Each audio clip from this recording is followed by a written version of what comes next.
Hi, today we've got a PCB from JLC PCB, and this one was actually sent to me by one of my subscribers, Anton, and I do apologise, Anton, it's a long time since you sent me these boards. In fact, it was back when I turned 10,000 subscribers and I gave away some JLC PCB vouchers.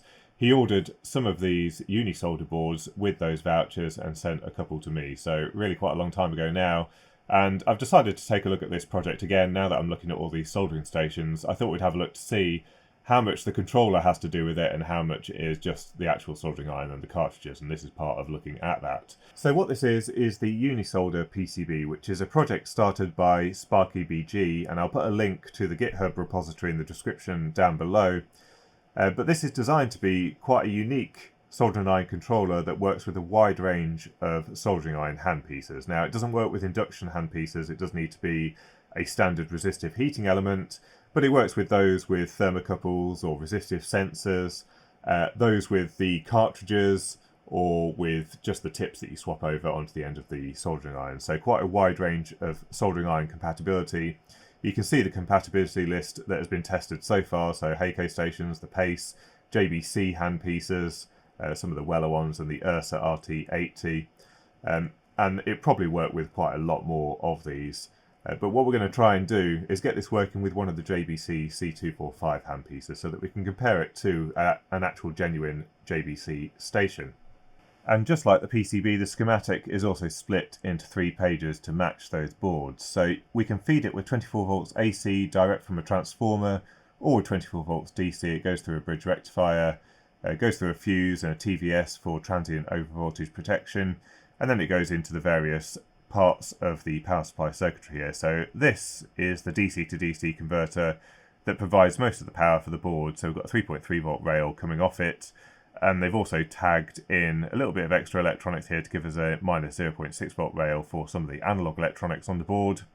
All of this stuff up here is over voltage protection to clamp the voltage at I think it's 36 volts, so that this chip doesn't get damaged. If the voltage goes higher than that, it ends up being dissipated in the transistor up here. Then we've got some MOSFETs here that are doing some of the switching for the actual heating element. Then we've got the schematic for the little OLED board, which is for a 128x64 OLED display, and it's got a little DC to DC converter on there for the OLED power supply. And then we've got the front panel PCB, which basically has all of the analog electronics, the A to Ds, the voltage reference, all that kind of stuff, and the thermocouple interface, as well as the PIC32, which is driving this whole thing. Also a USB interface, which is isolated, and also the 7-segment displays if you choose to fit those. So I do have a few problems with this project, which is partly why I shelved it after soldering some of the resistors on. So first of all, the author chose not to create a schematic description, which I think would have gone a long way to making this a little bit more accessible for people, because there is a very long forum thread on the Dangerous Prototypes forum, but it's spread over so many pages and the information probably is all there. But if someone just collated all of that together and created a description, or if the author had done that, it would go a long way to trying to work out and explain how the circuit works. And if you're trying to modify some of the firmware, for example, or if you're trying to troubleshoot your design, just trying to understand where you're looking and what the problems are would really improve the accessibility of this project. Then the other problem I've got is the design. Well, there's several things with the design. So first thing is the bill of materials has not been optimized in any kind of way. There's several different types of the same component. So you go through the bill of materials and you order them, and then you realize that actually you've got duplicates because there's 3 different types of 100 nanofarad capacitor, for example. It doesn't make sense from that point of view. And also the schematic has not translated well to the PCB, and the reference designators are basically just all over the place on this board. So when you are assembling this board up, you're looking at the various part numbers in the bill of materials, but you just can't find it on the PCB. Now, helpfully, someone has actually created an interactive PCB tool, but really this shouldn't have needed to be done. So this user, and I will put a link again to this repository in the description down below, has collated loads of information about this project to try and avoid you having to search the entire internet and work out exactly what's going on. So some of this they've included in here or rewritten.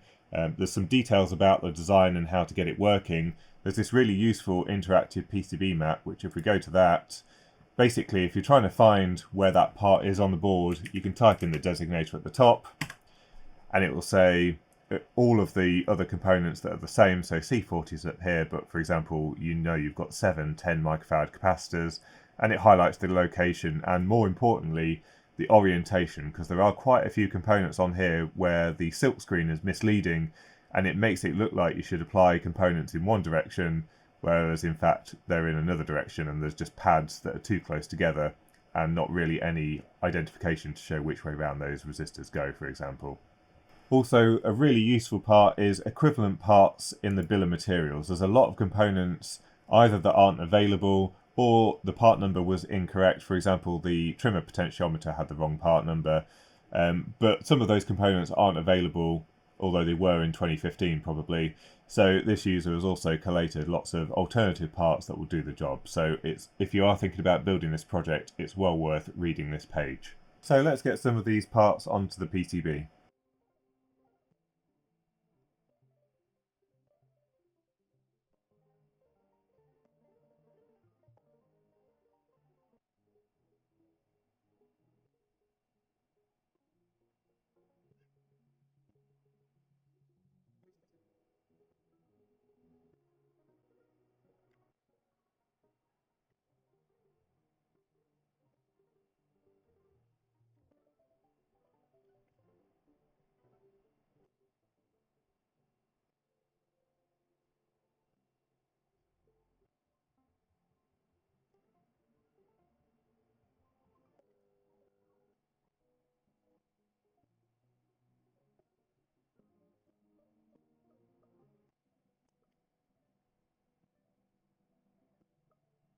So that's the majority of the components soldered on. Next we need to get the OLED onto the little OLED board. So I think we're going to separate all these PCBs now. You can see where we've got to cut these little adjoining strips between the 3 boards. So I'll just do that with some side cutters, and then let's try and solder this OLED up. And what we need to do now is solder this OLED. So pin 1 on the OLED goes the opposite end to the OLED marking. And we need to solder it so it faces up, and then basically the display gets glued or double-sided taped onto the other side of the board. So it's going to fold around like this. Now I am aware that some people have modified their UniSolder to use a much bigger display. For now, we're just going to try and get it working with the original parts. But this is quite a small display. It's one of those 0.93 inch displays. It's quite small. So I think once we've got it all working, we'll probably modify it with a bigger one, and then we'll work out how we're going to mount this into a 3D printed case. So I think the way we're going to attack this is we're going to put a little bit of flux across the pads. We'll use this Relife halogen-free flux because this one was quite easy to clean up. And so we'll use that, and then hopefully we'll just be able to drag solder a little bit across the pads to solder this OLED in place. So we'll just try touching a little bit of solder onto one of the pads just to try and get a mechanical fixing. At the moment it's just held in place with a bit of tape. Probably hold it somewhere in the middle, might be a good start.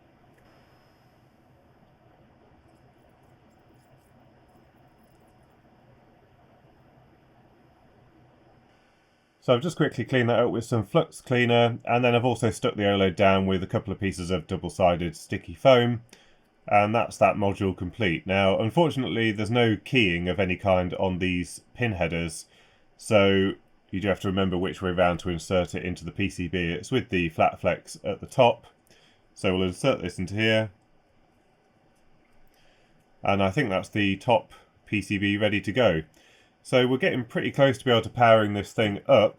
I think what I'm going to do first of all is apply 24 volts, maybe a lower voltage from the bench power supply, and just check that the voltage regulator is doing the right thing and that we get the right voltages on the power going to the front PCB.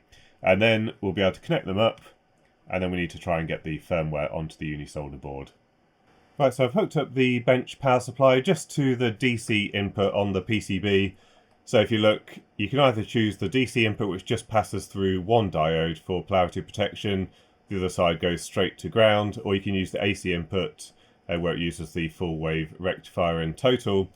And I'm going to set the current limit to 50 milliamps. I'm also going to drop the voltage down to 12 volts just to limit the amount of energy on the board, because first of all I want to check that we haven't got any gross errors, there's no components backwards which would draw a lot of current. We don't want to try and blow everything up.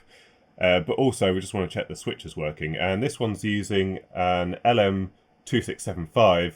You can see that the on-off input, which is to enable or disable the switcher, that can also be used for under voltage cutoff, and that's not connected at all. So this should work quite happily at 12 volts and give us the 3.3 volts on the output. Now, the minus 0.6 volt output might not work properly as it is because we've got no load, and it's tagged off the switching output of this regulator, and there's not really much capacitance here. So without any load on the 3.3, we might not get any switching action, so that minus 0.6 volts might not really do anything. But anyway, let's have a look at what happens. So 50 milliamps. It's drawing 8 milliamps, which is quite reasonable for what we've got in here, so that's a good start. And you can see we've got our 3.3 volts. Let's see if that negative output is doing anything. So it was negative, but it's creeping back up. So let's put a little bit of load on the 3.3 volt output. Right, so we've got a little LED here. It's a little bit fragile. Let's try and get this in here. And then let's try to measure the voltage on the negative output.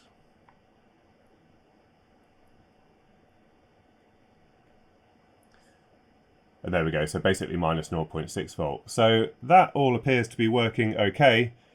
So in the GitHub repository, there are some pre-built hex files that you can use. I'm going to try and build this in MPLAB because I do want to be able to modify the firmware. And so you do have to install quite an old version of the XC32 compiler. You can see it's version 1.33, but it appears to have all built properly. So we're going to try and load this onto the PCB. I've got my PitKit 4, which is what we're going to use today. And let's see if we can get this the right way around. So the square pin here is pin 1. It's probably easiest to try and poke it in from this side.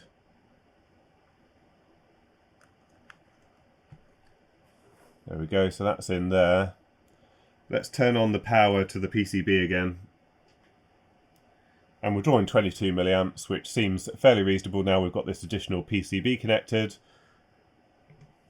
So let's go back to here. I'm going to put the bootloader on as well, just to make things easier so we can update the firmware from the USB port on the front. So let's see if this works.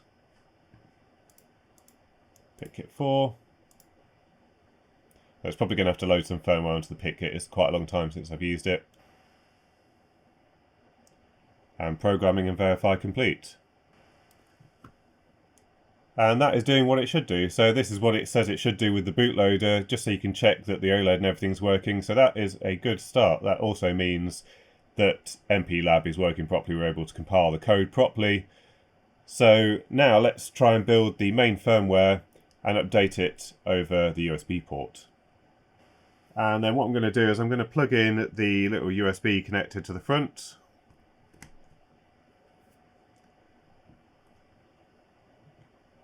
And it has detected that the PIC32 is connected to the PCB. So in the repository there's a piece of software called unisolder.exe, which I've loaded up just here, and there's a button to click which says update firmware. So we need to go in, and since we've loaded the bootloader onto the PCB, we need to use PIC32 with bootloader, production, and then here is the hex file that I've literally just built. Then it slows down briefly, and then it starts doing stuff. So that is actually the main program now running. Now it keeps saying 21 and then power lost. I'm assuming that is because it's now not got the ribbon cable connected. So we'll connect that up next and see if that makes it operate normally. So we've got the ribbon cable connected up, and let's power it up. And there was a tiny beep from the beeper, certainly not an annoying beep like we see on some of the other instruments. And there we go, so we've got our main program working properly, which is good news. That doesn't mean that all the electronics is correct, that just means that our software is running on the PIC and we've got our OLED connected up. So the next thing we need to do is connect up a soldering iron. So I've made up a little lead. So on the GitHub repository, it tells you how to connect everything up, and you can see there's a pair of resistors which tell the UniSolder PCB which handpiece is connected. However, what's a bit bizarre to me is there is a connector on the PCB that's called sensor, and there's a connector called iron. So you'd think, for example, on the JBC soldering iron, there's only 3 connections, the heater and the thermocouple, and then there's the ground connection on the cartridge. So you'd think all of those connections would be on here, and then this sensor, which is a 3-pin thing, would just be for the 2 sense resistors, so it knows which handpiece is connected. But it's not, it's connected across here, which means that in this example where I want to use a JBC handpiece and I don't want to change the connector, I've had to make this weird wiring loom with the resistors across the 2 connectors, which just makes it all a little bit messy. I'm not really sure why it's been done in that way. However, let's see if this works. It should detect that the soldering iron is there with these sense resistors, but it'll be confused because I haven't got this soldering iron actually plugged in. So that's all connected up, but no soldering iron at the moment. Let's turn it on. And yeah, it's picked up the C245 because of these resistors, and heater open because it's not connected up. So next we'll connect the soldering iron. Right, so the soldering iron is now plugged in. I've set the input voltage only to 9 volts, just so it slows the speed at which the cartridge actually heats up, just in case it all goes wrong. So let's see what happens now. Current limit set to 3 amps. And it's drawing about 2.3 amps, and the temperature is going up. So let's see if it actually manages to regulate the temperature.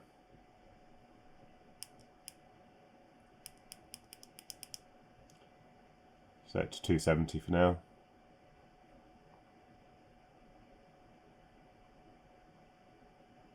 Oh yeah, we can see the power dropping.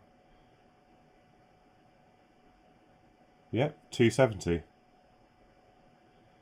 So the calibration's probably off. First of all, we've got to calibrate the system. There's a little trim pot here. So let's do that next. That's a good sign though, that all seems to be working properly. So to calibrate the station, you need to put a 10 ohm resistor between these pins on the power PCB.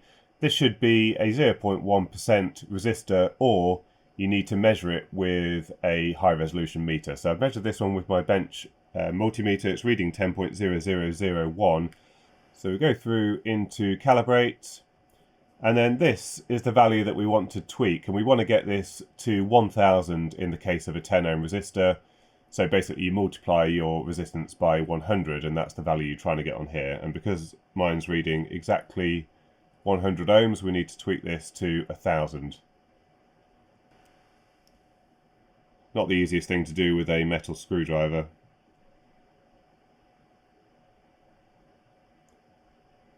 There we go, that's pretty much 1000 on the dot.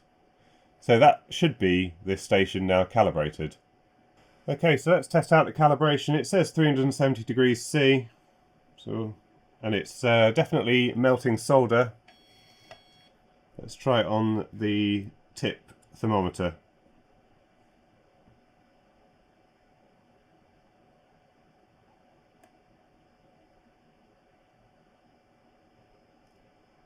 .334, so we're out by quite a bit there. Let's try at a different temperature. So that's 300 C.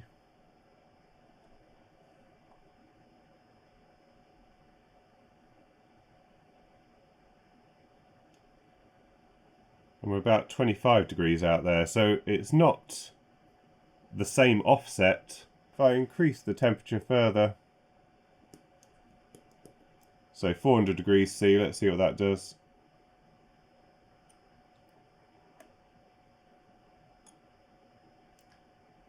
We're about 37 degrees out there, so yeah, I'm not sure if there's further calibration to be done.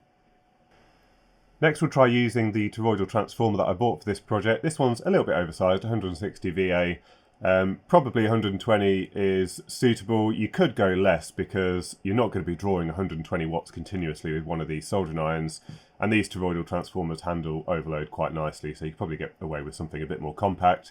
But I've gone for this one. This one was cheaper than all the others, so I figured I'd just go with the slightly larger one. Make sure you get the phasing correct if you have twin secondaries like this one. This is twin 24 volt secondaries, but obviously if you get the phasing incorrect, then you'll just short out all of the windings together. And then we just got two outputs here. That's the AC that goes into the other terminal on the power PCB, so this top one, which does say AC next to it. And let's see if that powers up okay.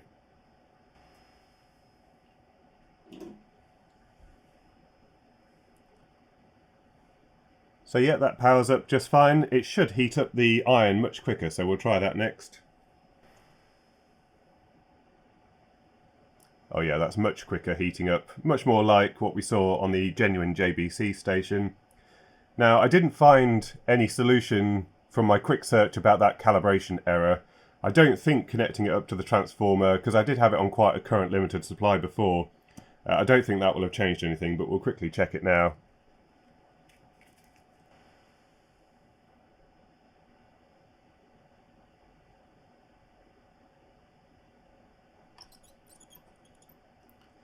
So no, it's about 23 degrees out. Maybe I'll try it with a genuine JBC tip, but I don't expect it to be much different.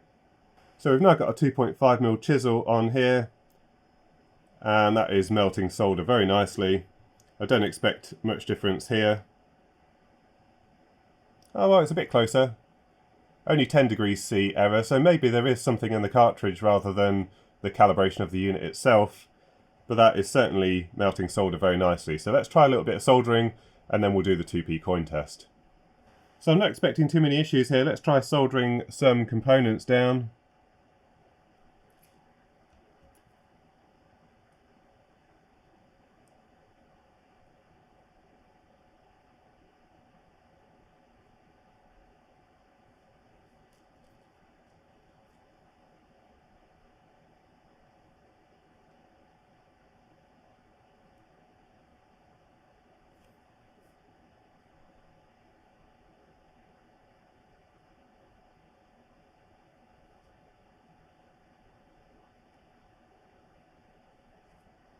So no problem on a normal PCB. Let's try one of the high thermal capacity boards.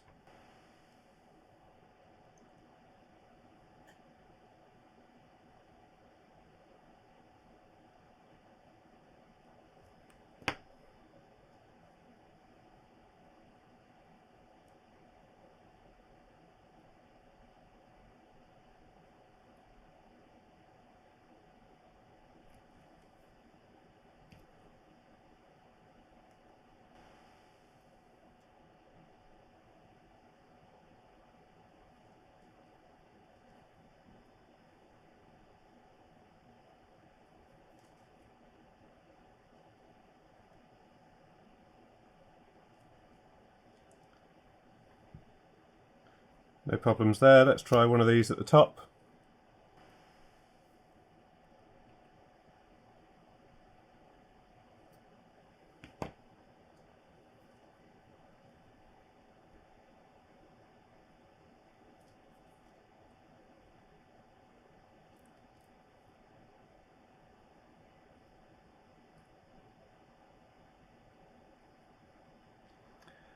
It says that we're putting about 50 watts into the PCB, which seems quite reasonable for the tip this size.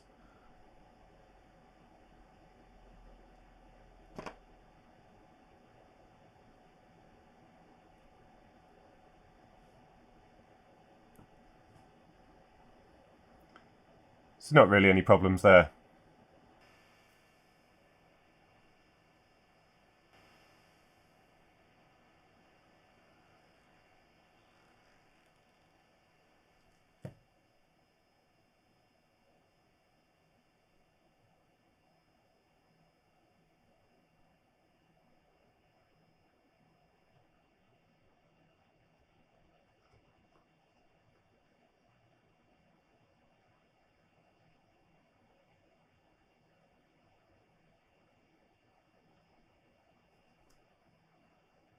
And so some really good performance there from the UniSolder PCB with a genuine JBC C245 cartridge. As you saw, very similar to the genuine JBC system, and also looking at the power levels, we were delivering really good amounts of power into the coin. It was basically limited by the thermal contact between the coin and the soldering iron tip, because when it was warming up you saw it was drawing that maximum 130 watts. So this all behaves as expected. Incidentally, the 5mm tip was exactly on calibration. We saw the other one was out by about 10 degrees and one of the Chinese rip-off cartridges out by quite a lot. So it does look like there's a bit of variation, but also quite a difference between a quality JBC cartridge and one of the Chinese rip-offs. So I think the next thing I want to do is get hold of the larger OLED and then build a custom case for this. I'll probably 3D print it on the 3D printer or something like that, unless I can find a decent aluminium enclosure. But I do think this is actually quite a nice project worthy of having on the bench. And I think given the weight of these toroidal transformers, this is pretty heavy. It might be the most sensible idea just to find a fairly stylish aluminium enclosure and then 3D print the front panel. And we can then have the custom openings for the OLED and the USB port and the various buttons and that kind of thing. You can also interface a rotary encoder instead of these buttons, so that might be a nice idea as well. Now, one thing I forgot to mention is there is a port at the back here for the automatic sleep detection. So there is, I think on here, you've got the 3.30 volts and then the signal line. When that signal line gets pulled low, then it goes into sleep mode. At the moment, I've just got a toggle switch on there since I've got no power switch whatsoever. But this collar is basically connected to 0 volts. So we can use this to trigger that signal. And whether that means we buy a genuine JBC cradle or whether I try to find something else, I need to see what the prices are and what we can find. I don't think I'm going to make something for this because I think it'll look pretty crap based on my metalworking skills. So I'll just have to have a look on eBay or whatever and see what I can find as a cradle for this. And then just a word about the project in general. Now, this is a fairly complicated PCB to assemble, especially with some of the problems that I highlighted previously with the reference designators not being in any kind of order. And, you know, you would need a fairly decent set of assembly skills and a decent soldering iron to assemble this in the first place. Now, given that I have found that the C245 handpieces are probably the best ones that we're going to get without going to induction heating, that does beg the question whether this is even worth building when we've had that really quite low-cost Axion soldering station that I reviewed a couple of weeks ago, which was performing, you know, exactly the same basically. So really, it's whether you want a little challenge of building a PCB like this, or whether you really do want to be able to drive a whole range of different soldering irons. One nice thing about this is you can drive the tweezers. It's got dual output, so that is possible to drive some tweezers that have two separate heating elements. But there is quite a lot on here, and I know a lot of people have started building this project and then basically given up because it wasn't working properly. Or they just found it too difficult to assemble. So there is that general question. One thing that I would like to do, but I don't know if I've got enough time to do, is to redesign this to some extent, simplify the bill of materials, and also do it in such a way that JLC PCB can basically assemble the majority of what's on here. Maybe some of the special parts, you know, the USB isolator and the ADC and that kind of thing you'd have to solder on by hand. But all of the passives and probably some of the diodes and that kind of thing could definitely be assembled at JLC PCB. So I'd quite like to revisit this design in general, improve a few things that I didn't like about it, but then make it a little bit more accessible to more people to allow them to be able to build it. And I think if we got it done at JLC PCB with their low-cost assembly service, this would be a little bit more affordable, because altogether this has cost quite a bit of money, especially when you have to buy several sets of components because of minimum order quantity, that kind of thing. It makes the Axion soldering station look a lot better value for money. So we'll see if we've got time for that, but you'll see this in some future videos when we try and build it all into a case. So hopefully you found the video useful and enjoyable. Also, anyone who was having trouble getting this whole thing started, maybe you can use this video as a reference point. Big thank you to JLC PCB for sponsoring the video. Also, a big thank you to my Patreon supporters who are really helping this channel keep running. And until next time, thanks for watching.